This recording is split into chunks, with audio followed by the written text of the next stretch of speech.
spring up. I mean, they were growing. And then Constantine, he figured it out. He said, now, I don't know how we're going to stop them, but I'll tell you what we'll do. We can't stop them, let's join them. That was a big mistake. Because when Christianity became the religion of Rome, along with that Edict of Milan comes the practices of paganism and idolatry. A laxity. The culture came into the church and caused the church to start looking like Rome, the world. That was a word right there. As they were being killed and persecuted, they were exploding. But once the world realized we can't stop them, so why don't we try to join them? And because we too weak to stand alone Jesus. and have our own identity, we think identifying with the popular culture. That's a word, sir. That's a word. You know, makes us in vogue, makes us more palatable. We don't realize it makes us more weak, and it makes us vulnerable, and it makes people look at us with disdain because they label us as hypocrites. Jesus. Because you can't have it both ways. Either you're going to be holy for God, or you're going to be lukewarm. And he says it very plainly. I can't stand nothing warm. I would rather you be a hot saint or a cold sinner. But don't bring me no marginalized behavior. I'm going to try that one more time. He said, I would prefer you to be a hot sinner or a cold saint. But don't be no marginalized believer. Straddling the fence. He said, you make me sick to my stomach, and I'm going to spew you out. That's in the book of Revelation. To the church of Laodicea. A lukewarm church. A church that did not have any clear absolutes as it relates to practicing their religion. All right, go to the next verse, verse number 9.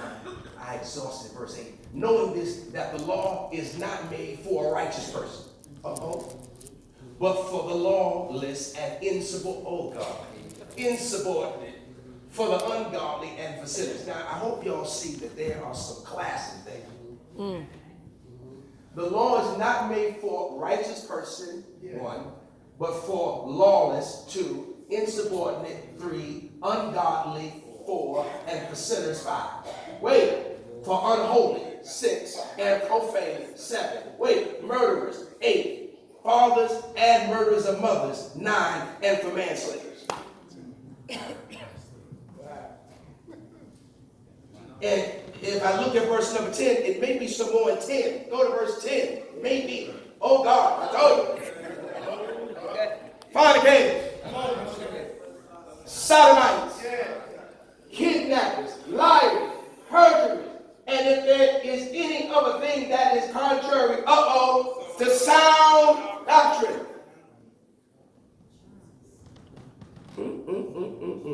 The law is for all of that. Now, don't act like you ain't up there. You up there somewhere. It's your smart Alex. That ain't me. Don't keep on looking at me. Your buddy's up there somewhere. That ain't it. Look, keep on looking. It's two verses. You know, one verse. It's 2 verses. You up there somewhere. Wait. Go to verse 11. Go to 11.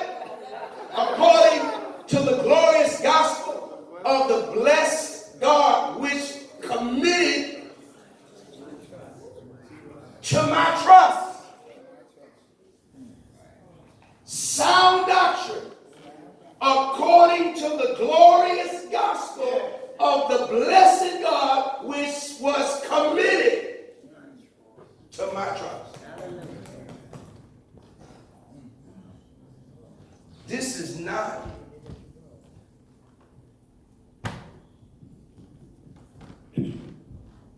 for lawful people. All right. This is supposed to help folk that don't believe in the law. This helps you do right. Because from time to time, you're going to stray from this. Oh, this is a hard lesson. Because see, look, you got this mastered. Come on. Come on. There's some stuff in here you ain't quite got mastered yet. And it's on that list. Go back up to that list. Go back up to verse number 9. No, that the law is not made for a righteous person. Now, wait a minute. A righteous person don't have to worry about being insubordinate, being ungodly, sinner, unholy, profane, murderers of fathers, and murderers of mothers. Wait a minute. Murderers of fathers. And murderers of mothers. Stephanie, Sunday was Father's Day, right? Yes. And I'm sitting up in church. This church is full. And I'm looking at people crying. And I'm saying to myself, I don't want nobody crying like this. So I leaned over to him. And I said, what is the problem? They must have lost their fathers.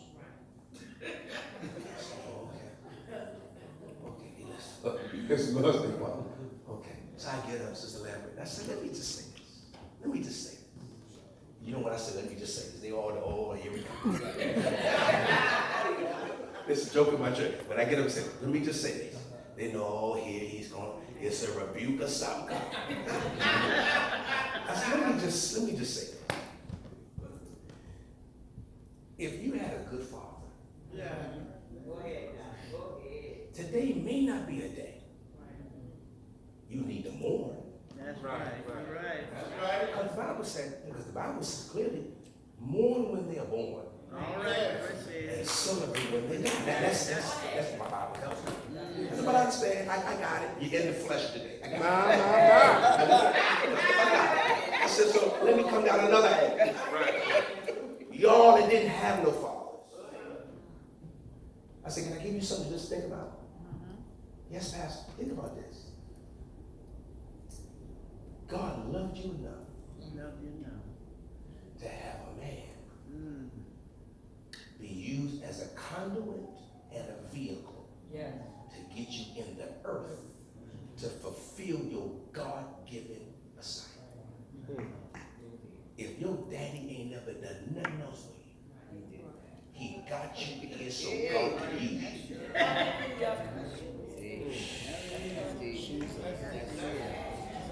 No. But I'm finding out all the Holy Ghost filled folk are wounded. I had sinners in my church up jumping. I never saw it like that. But let me tell you something.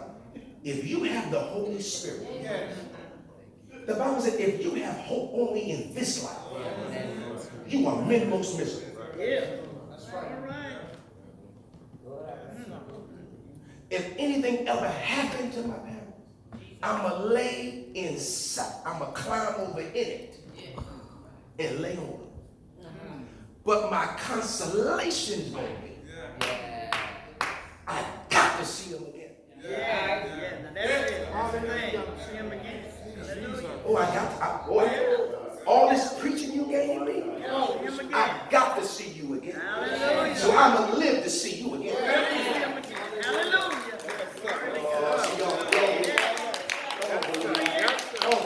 That's why the saints of old said, kill me. Because to be absent from the body, I would cry. They would tell their loved ones, don't you mourn for me. Man, I'm going to get my reward. I fought a good fight when I was down. The law, it ain't for righteous, it's for insubordinate. Now let's underscore insubordinate. I should go through all of them, but I don't have time tonight to let you. What time is it? No, don't look at your clock. What time is it? Okay, 2 minutes. No, you're not gonna do me like that. I wish I had time to go through all of them. But let's underscore insubordinate. Insubordinate. An insubordinate person is someone that knows the rules All right. And they willfully choose not to do it. Yeah. All right. They know the rules. Yes. You have a,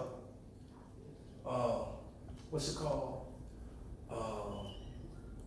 Curfew for your children. And they know what the curfew is. Yes. But they willfully say, I know my mama said 11 o'clock. Well, But stuff don't jump off till 11:30.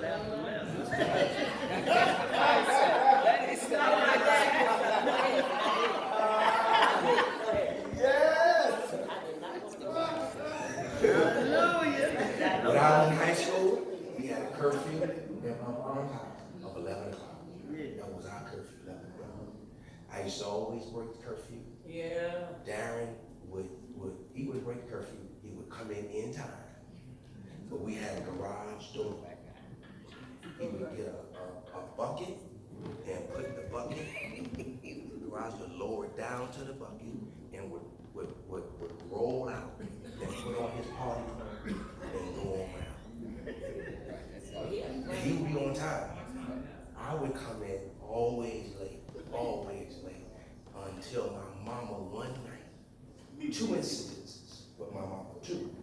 All right. First time I came home really late, 2 o'clock in the morning, had my key, came right on in the door, and she was sitting in that living room at 620 Irish Court with her bed, with her robe on, and an extension cord.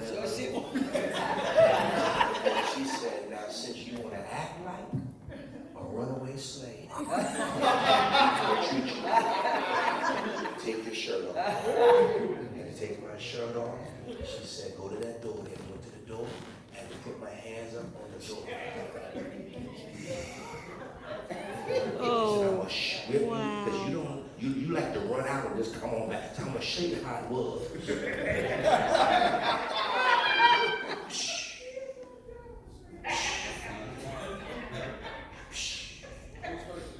I mean, she just went, my father comes out, Ace, that's enough.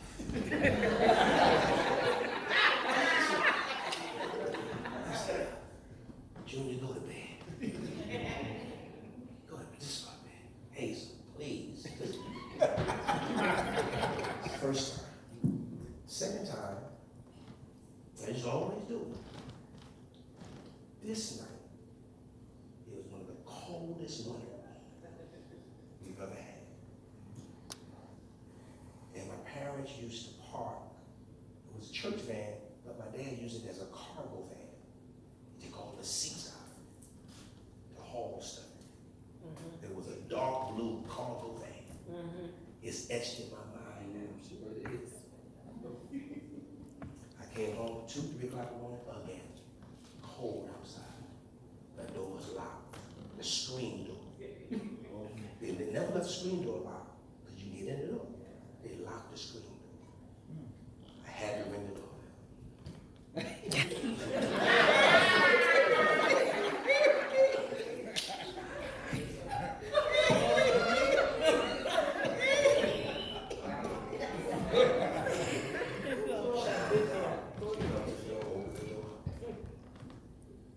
Didn't I tell you? Yeah, I won't tell you. You don't have to listen to me. No problem. She said, it's nice and warm in here. You know, she had that eye, her eye just nice and warm in here. Eye blinking. She said, that van over there, you put a blanket and a pillow over there. Because we knew you were coming over there. Go sleep in there. Good night. Slam it. In their bedroom, you go to their house on 620 Irish Court, here's the front door. Their bedroom was right there. You see the light. The light went out. I hauled up in that cargo van. Below 0. Blanket, slept in that cargo van. About 6:30. Here comes my father.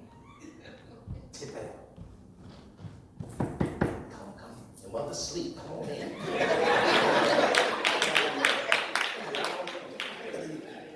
And the whole time he said, it's cold, ain't it? It's cold, ain't it? She's colder than outside, ain't she?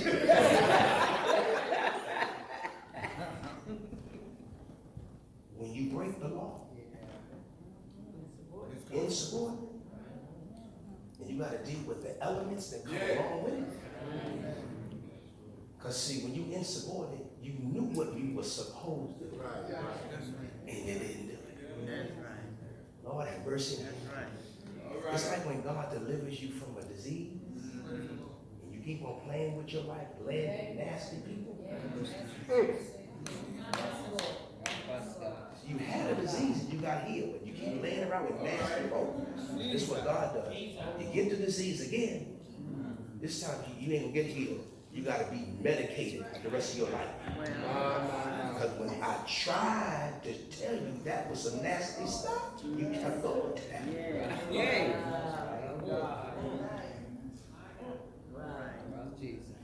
Let me close on this, because I don't want too long. Let me close on this. And please don't ever forget this. God is very graceful. He's full of grace and graciousness. But there comes a time he is tired of your complaining. Because some of the scriptures that LaWanda gave Bishop to talk about, they kept complaining all the time. No matter what God did for them, they kept on complaining. No matter how he kept providing, they kept on complaining. There comes a time that God says, I've given you enough, and you won't do what I asked you to do. So now I'm going to let you feel what it's like not to get no more manna and no more water. All right. And it's going to be so cold on you, you're going to say stuff like, at least when I was in Egypt, I had a grave out there. That's right. You would prefer bondage than freedom because you didn't know how to respect the law. All right. Freedom costs you something. You know what it costs you? The right attitude, disposition, and behavior. That's all it costs. When you free, your responsibility to your freedom is to act right. Because when you were bound under the taskmaster of the devil, he don't care nothing about you. He lets you have all the fun you want, and then you die and go to hell. But when God frees you, he says, you got all the liberty you want. Just choose life and live. But if you don't choose life and live, choose this, and you're going to die. Because he don't make you do nothing. And I pray to God in this last statement on Bible study that we all mature to a point where you don't let people dictate your value in God. You don't like me, that don't dictate my value in God. That's right. That now I start acting stupid because you don't like me. Some of y'all are controlled by emotions too much. You better say it. You better say it. Get out your feelings. Ain't none of this personal. Come on. We all got the same enemy. He comes to kill. It ain't personal. It ain't rules and regulations ain't personal. It's to make you better. It's to bring you to another level of consciousness. And then hear this. When somebody mess up, be graceful. Because it could be you next time. Give people some grace. Give people some grace. I never said endorsements. I said grace. Endorsements are different than grace. Grace is when you can say, you know what? There go I. But by the grace of God. I could have been in that same condition if it wasn't for God's grace. All right? Write the scripture down and we're going home. Put on that screen Galatians chapter 6 and we're done. Galatians 6 and 1. Write that down. Galatians 6 and 1. Here it is. Brethren, if a man is overtaken in any trespass, you who are spiritual, restore such a one in a spirit of gentleness, considering yourself, lest you also be tempted. That's it. Okay? So, Carol, the question, is it integrity by the Christ? Yeah, that's an integral scripture right there. If you don't see folk coming up to a certain standard, we who have the standard and have the integrity, restore. That's it. Considering yourself, lest you also fall. Very good. Folk fall into all kind of perversion. Right. Pray for them. Right. Because you don't know how they got there. They surfing the internet and a window popped up on the computer screen. And they didn't know what that window was, and they clicked it and went into all type of pornography. And they didn't know that was their appetite till they saw it. It triggered something. And now they're fighting it the rest of their life. That's a That's good how word. appetites begin. Appetites begin with exposure. You don't know you like it until you're exposed to it. And see, we don't get delivered in church because we like faking the Oh, funk. Jesus. Like it ain't us. That's a good word. We don't like being honest that, you know what, there are some things that I got exposed to that I didn't know I would have a propensity to.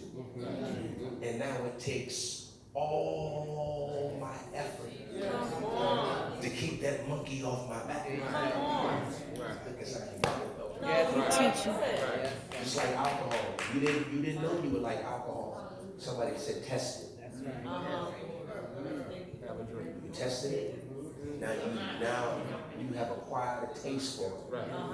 Now you want it. Bishop J. Leno Ellis' daughter almost died last year. She's in high school. His granddaughter almost died last year. But somebody gave her a laced Starbucks. What's the little Starburst. Starburst. They laced it with a drug. And she has been in rehab over 4 months. Almost lost her mind. He laced it with some kind of hallucinating drug.